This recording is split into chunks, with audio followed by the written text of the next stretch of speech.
నమస్కారం సురేష్ గారు. నమస్తే. ట్రీ మీడియా ప్రేక్షకులందరికీ నమస్కారం. Please keep watching. సురేష్ గారు మీకు సెక్యులరిజం అంటే పడదా? అంటే ఆ సెక్యులరిజంని బూతు పదంగా మార్చారండి కొన్ని పొలిటికల్ పార్టీలు. Okay. The meaning of secular is the equality of everybody. But when people are using that for political purposes, ఈరోజు నాకు తెలిసి ఒక వర్గానికి మధ్య ఎటువంటి ప్రాబ్లమ్స్ లేకపోయినా కొంతమంది పాలిటీషియన్స్ వాళ్ళ మంచితనం కోసం వాళ్ళ బెనిఫిట్ కోసం ఆ రెండు వర్గాల మధ్య నిప్పు పెడుతున్నారు, చిచ్చు రేపుతున్నారు. సో నేను అందరికీ చెప్పొచ్చేది ఏంటంటే, దయచేసి తర్కం వితర్కం ఆలోచించండి, మంచి చెడు ఆలోచించండి. Don't believe everybody. హిందువు మీకు శత్రువు కాదు, అలాగే ఒక ముస్లిం హిందువుకి శత్రువు కాదు. మనం అందరం బాగానే ఉన్నాం ఇన్ని సంవత్సరాలు. ఇప్పుడు సడన్ గా మనకు చిచ్చు పెట్టడానికి వస్తున్నారు. అందరినీ నమ్మకండి. ఈరోజు నేను ఈద్ అంటే, ఈరోజు నేను ఒక ముఖ్యమైన పండుగ అంటే ఈస్టర్ అంటే నేను కంగ్రాచులేట్ చేసే ఫ్రెండ్స్ ఎక్కువ మంది ఉన్నారు. వాళ్ళ ఇంట్లో అడగకుండా నేను వెళ్ళి వాళ్ళ ఇంట్లో తిని తినే పరిస్థితి నాకు ఉంది. ఎందుకంటే మద్రాస్ కల్చర్ ఏంటంటే మాకు చాలా మంది క్రిస్టియన్స్ ఉన్నారు and some of them are best friends.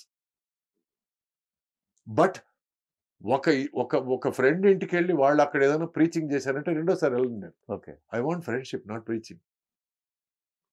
నీ మతం నీ దగ్గర ఉంచుకో, నా మతం నా దగ్గర ఉంచుకుంటా. బట్ మన ఇద్దరం ఫ్రెండ్షిప్గా ఉన్నప్పుడు I'm fine with it. But if you try and tell me that I'm right, you're wrong, you're not my friend, you're only an acquaintance. అంటే అక్వైంటెన్స్ అంటే ఫ్రెండ్కి అక్వైంటెన్స్. ఫ్రెండ్ అంటే ఏమిటంటే మనసు పంచుకోవడం. అక్వైంటెన్స్ అంటే ఏమిటంటే మనం కలిసినప్పుడు హలో చెప్పుకోవడం, షూటింగ్లో ఎక్కడైనా మనం పనిలో ఎక్కడైనా తారసపడినప్పుడు మన ఇద్దరం పరస్పరం పలకరించుకోవడం, కలిసి పనిచేయడం, అంతే తప్ప ఫ్రెండ్షిప్ అవ్వదు. But you will be my friend as long as you don't tell me that I'm wrong. నేను తప్పని చెప్పడానికి నువ్వెవరు? నీది తప్పని చెప్పడానికి నేనెవరిని? నిన్ను నీ మానవుని వదిలేస్తున్నాను, నన్ను నా మానవ వదిలే. బట్ ఇద్దరం కలిసి మన దేశానికి పనిచేస్తాం అంటున్నాను. అది తప్పు కాదు కదా? Because we live in this country. So you be a part of this country, you work towards the progress of this country and let us work together for this country. ఈ రోజు క్రికెట్ టీంలో ఎంతమంది ముస్లింలు ఉన్నారండి, ఎంతమంది Christians ఉన్నారు నాకు తెలిసి. నేను పేర్లు వెంటనే రావడం లేదు కానీ, but there are our Indian cricket team లాగా మన భారతదేశం ఎందుకు ఉండకూడదు అంటున్నాను నేను. అందరికీ ఈక్వల్ ఇంపార్టెన్స్ ఉంది కదా. Why don't we all take part and make this India better, make this Bharat better. మనలో మనకి తేడాలు చూసుకొని ఆ తేడాలు క్రియేట్ చేసే పాలిటీషియన్ నమ్మేసి మా పరిసరాలు దరిద్రంగా ఉన్నా, దారుణంగా ఉన్నా మా వర్గం వాళ్ళకే ఓటేస్తాము, అంతేగాని మోడీ ఉన్నంత వరకు మేము మోడీకి ఓటేయము. You are being manipulated. మనకు కావాల్సింది ప్రోగ్రెస్, మనకు కావాల్సింది డెవలప్మెంట్. నీకు మంచి జరగాలి, నీ భార్య పిల్లలకి సెక్యూరిటీ ఉండాలి, నీ కొడుకు రేపు నీకంటే ఒక మంచి పొజిషన్కు ఎదగాలి. వీటి గురించి ఆలోచిస్తే నువ్వు డెఫినెట్గా రిలీజన్ మీద ఇంపార్టెన్స్ ఇవ్వవు. అది నేను కానీ నువ్వు కానీ. అండ్ నాకు కూడా for me religion is a part of life. It is not my essence. అది నా దారి, అది నా దోవ. That will not dictate me.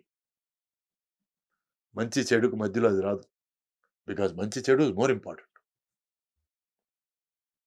And religion అనేది నాకు దారి. It is my road. So మీకు మైనారిటీస్ అంటే కొంచెం వ్యతిరేకత ఉంది? లేదండి. లేదు. మైనారిటీ నాకు చాలా మంది మైనారిటీ ఫ్రెండ్స్ ఉన్నారు.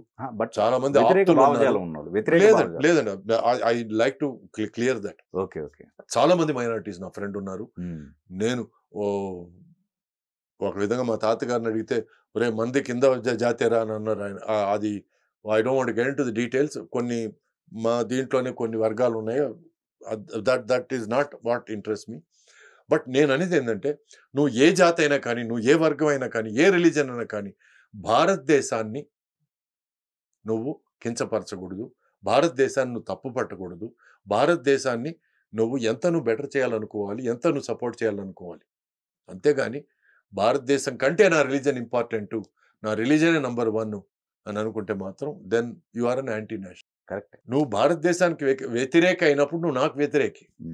ఎందుకంటే నేను భారతదేశం అభిమానిని, నేను భారతదేశం భక్తుడిని. నువ్వు భారతదేశానికి వ్యతిరేక అయినప్పుడు నువ్వు you are the enemy of Bharat. India అనేది బ్రిటిష్ వాడు పెట్టిన పేరు. ఐఎమ్ ప్రౌడ్ భారతీయుడిని. ఓకే. ఎక్కడ నేను రెఫర్ చేసేటప్పుడు నేను భారతం అనే అంటాను తప్ప, నేను భారతదేశం అనే అంటాను తప్ప, నేను ఇండియన్ ఇస్ సెకండరీ. కాన్స్టిట్యూషన్ లో కూడా రాస్తుంది you can use either India or Bharat. ఇప్పటికీ కొంతమందికి హిందుస్థాన్ అంటాం కూడా నచ్చదు ఇప్పటికీ కొంతమందికి. హిందుస్థాన్ ఏమిటండి అది నాకు అర్థం కాదు. హిందుస్థాన్ పాకిస్తాన్ లాగా అది అది అది మొఘల్స్ పెట్టిన పేరండి. ఇది మన వాళ్ళు పెట్టుకున్న పేరు కాదు. మనది భారతదేశం, మనది అఖండ భారతదేశం. ఈరోజు అఖండం లేకపోయినా అట్లీస్ట్ భారతదేశం ఉంది మనకి. చాలా మంది వచ్చి మళ్ళీ మనం అఖండ భారతదేశం అవ్వాలి అని అనుకునే వాళ్ళు చాలా మంది ఉన్నారు. నేను వాళ్ళకి ఒకే విషయం చెప్తున్నాను, దయచేసి అటువంటి ఆలోచనలు మానుకోండి. ఎందుకంటే అఖండ భారతదేశం అని మనం ఆలోచిస్తే చాలా మంది పురుగులను కూడా మనం చేర్చుకోవాల్సి వస్తుంది. అక్కర్లేదు, ఎవరి మానాన్ని వాడిని వదిలేయండి.